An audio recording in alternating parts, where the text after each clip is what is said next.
दशरथ मांझी की पत्नी पहाड़ की वजह से अस्पताल नहीं पहुंच पाई और मर गई, तो बिहार के गया के रहने वाले मांझी ने अकेले 22 साल तक पहाड़ काटकर रास्ता बना दिया। उसी गया के लौंगी भुइयां नाम के एक वयस्क किसान ने अपने गांव में पानी लाने के लिए 3 किलोमीटर का लंबा सुरंग बना दिया, क्योंकि उनके गांव में पानी की दिक्कत थी, जिसकी वजह से उस गांव में खेती करना मुश्किल हो रहा था और वहां के सारे युवा पलायन कर रहे थे।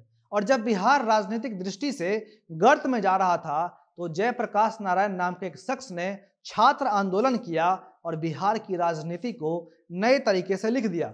जितने भी कहानियां हैं उनका केंद्र यही है कि विपत्ति के समय जब भी कोई बड़ा नुकसान होता है, तो सुनसान तरीके से एक मसीहा निकलता है, जिसने या तो खुद उस दर्द को सहा होता है या किसी को उस दर्द में देख चुका होता है और किसी अन्य व्यक्ति को उस तरह की दिक्कत ना हो, इसके लिए आगे आकर काम करता है। और ऐसे ही एक इंसान है पटना के गौरव राय, जिन्हें आज लोग गौरव के नाम से कम ऑक्सीजन मैन के नाम से ज्यादा जानते हैं। नमस्ते, मेरा नाम अमन शर्मा है और आप जनता जंक्शन देख रहे हैं और ये हमारा कार्यक्रम सुबह सवेरे है, जिसके माध्यम से हम आपको बिहार की 5 प्रमुख खबर बताते हैं।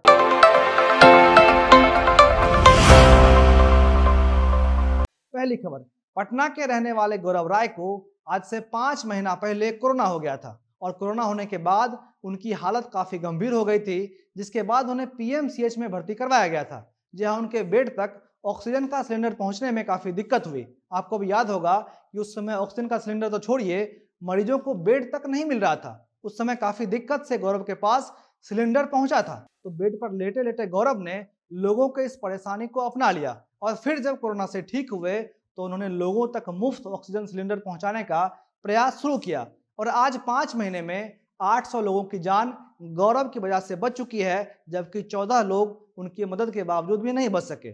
गौरव ने पटना से शुरू किया था और आज 18 जिले तक गौरव ऑक्सीजन सप्लाई करवा रहे हैं। गौरव अपने घर से अब तक 2 लाख रुपया लगा चुके हैं। गौरव राय रोजाना अपनी कार में 1 दर्जन ऑक्सीजन सिलेंडर लेकर शहर के एक कोने से दूसरे कोने तक घूमते रहते हैं और जैसे ही उन्हें जरूरतमंद लोगों का फोन आता है, तो उसके घर पहुंचकर ऑक्सीजन का सिलेंडर उन्हें उपलब्ध करवाते हैं और फिर खाली होने पर उसे खुद वापस भी लाते हैं और फिर अपने पैसे से उसे रिफिल करवाते हैं। और जहां रिफिल करवाते हैं, वहां के लोग गौरव के काम से खुश होकर 300 रुपये के बजाय मात्र 100 रुपये में उनका सिलेंडर भर देते हैं। और गौरव के काम से खुश होकर बिहार फाउंडेशन ने भी गौरव को करीब 200 सिलेंडर मुफ्त में दिया है और इसके अलावा 51 सिलेंडर गौरव ने अपने पैसे से खरीदा है। गौरव वाकई अच्छा काम कर रहे हैं, इसलिए हमने सोचा कि आज के कार्यक्रम में उनकी कहानी आप तक पहुंचाई जाए। अब दूसरी खबर, एक खबर के मुताबिक आरजेडी ने अपने विधायकों, विधान पार्षदों और पूर्व में विधायक रह चुके नेताओं को पार्टी फंड में हर महीने 10,000 रुपया जमा करने का फरमान सुनाया है, जिसके मुताबिक पार्टी के 75 विधायक और 10 एमएलसी हर महीने पार्टी फंड में 10,000 रुपया जमा करवाएंगे। खबर यह भी है कि इससे पहले यह रकम 25,000 रुपया का था, लेकिन पार्टी के विधायक ने इसका विरोध किया, जिसके बाद इस रकम को 25,000 से घटाकर 10,000 रुपया प्रति महीना किया गया है। और इस फरमान के मुताबिक विधायक और एमएलसी ही नहीं, बल्कि पूर्व विधायक और पूर्व एमएलसी भी हर महीने 4,000 रुपया पार्टी के फंड में जमा करेंगे। और अब इस खबर को लेकर सत्ता पक्ष की पार्टी ने आरजेडी को घेरना शुरू कर दिया है। जदयू के प्रवक्ता अजय आलोक ने इसे लेकर लिखा है कि पहले टिकट के लिए पैसा दो, जीतने के बाद तनख्वाह में कमीशन दो, हार गए तो पेंशन में कमीशन दो, अबे नोट खाते हो क्या? भूख की सीमा होती है। पैसे के मामले में लालू जी आपसे आगे निकल गए, कुबेर का राक्षसी साधक है ये। इसे पढ़ने के बाद पूरी तरीके से आप ये समझ सकते हैं कि इसे तेजस्वी यादव को घेरने के मकसद से लिखा गया है। तेजस्वी यादव पर जब उंगली उठी, तो आरजेडी के वरिष्ठ नेता शिवानंद तिवारी ने इसका जवाब दिया है। उन्होंने कहा है कि ये कोई नई परंपरा नहीं है और ये सिर्फ उनके पार्टी में होता है, ऐसा भी नहीं है। शिवानंद तिवारी ने पार्टी के चंदा लेने के समर्थन में कहा है कि सभी विधायकों और एमएलसी की सुविधाओं में इजाफा किया गया है, इसीलिए 10,000 रुपया ज्यादा नहीं है। सोशल मीडिया पर चल रहे इस बहस में कई लोग अपनी प्रतिक्रिया अपने तरीके से दे रहे हैं। एक ने लिखा है कि पार्टी जनता से नहीं मांगकर अपने नेता से पैसा मांग रही है, और अगर अपने नेता से पार्टी पैसा नहीं लेगी तो क्या अंबानी और अडानी से पैसा लेगी, जिसका कर्ज चुकाने के लिए बाद में देश की संपत्ति को बेचना पड़ेगा। अब तीसरी खबर, बिहार के कृषि मंत्री किसान आंदोलन पर बोलते बोलते कुछ ज्यादा ही बोल गए, जिसके बाद अब उनके होशियारी की चर्चा चल रही है। कृषि मंत्री साहब ने दिल्ली बॉर्डर पर चल रहे किसान आंदोलन को लेकर कहा है कि ये कोई किसान आंदोलन नहीं है, बल्कि ये दलालों का आंदोलन है। इनके पीछे उनका अपना तर्क था। उन्होंने कहा कि इस देश में 5.5 लाख गांव हैं, लेकिन एक भी गांव का किसान आंदोलन नहीं कर रहा है और बिहार के किसान भी आंदोलन नहीं कर रहे हैं। क्योंकि सब जानते हैं कि ये नया कानून उनके हक में है। इसलिए जो आंदोलन दिल्ली बॉर्डर पर चल रहा है वो किसानों का नहीं बल्कि दलालों का आंदोलन है। और अगर वाकई में किसान विरोध कर रहा होता तो आज पूरे भारत में आग लग चुकी होती। हालांकि कृषि मंत्री बिहार के किसान को लेकर जो बोल रहे हैं उसकी एक सच्चाई ये भी है कि बिहार 2006 ईस्वी में एपीएमसी के सिस्टम को खत्म कर चुका है, ये भरोसा देते हुए इससे किसानों की आमदनी बढ़ जाएगी। लेकिन पिछले 15 सालों में फसलों का पैदावार 2 गुना से 3 गुना हो गया, लेकिन अब तक किसानों की आमदनी उतनी ही है।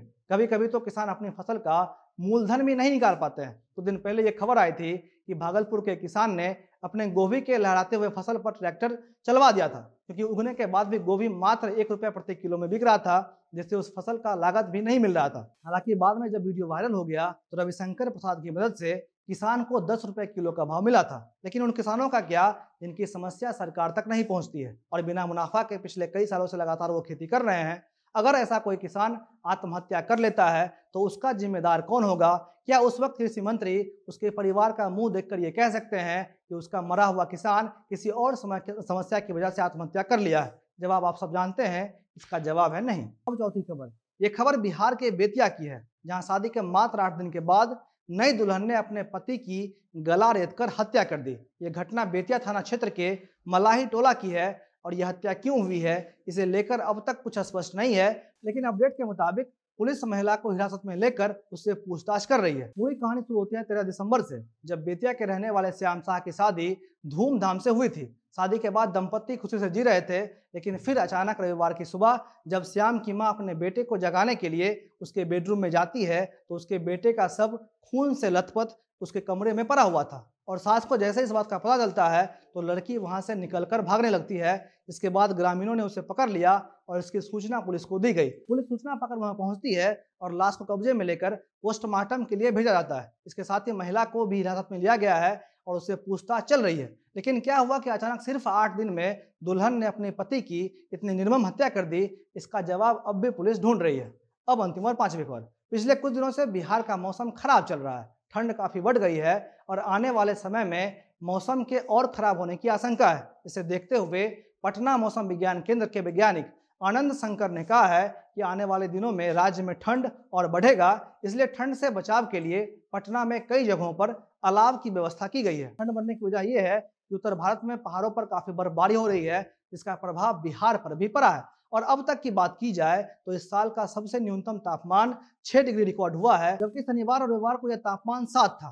तापमान कम होने की वजह से बिहार के मौसम विभाग ने 26 जिलों के लिए ऑरेंज अलर्ट जारी किया है, जिसमें पटना, गया, नालंदा, शेखपुरा, बेगूसराय और लखीसराय समेत 26 जिलों का नाम है। इसलिए ठंड को देखते हुए मौसम विभाग ने यह अपील किया है कि लोग सावधानी से रहें और बिना वजह के घर से बाहर निकलने से बचें। आज इतना ही, धन्यवाद।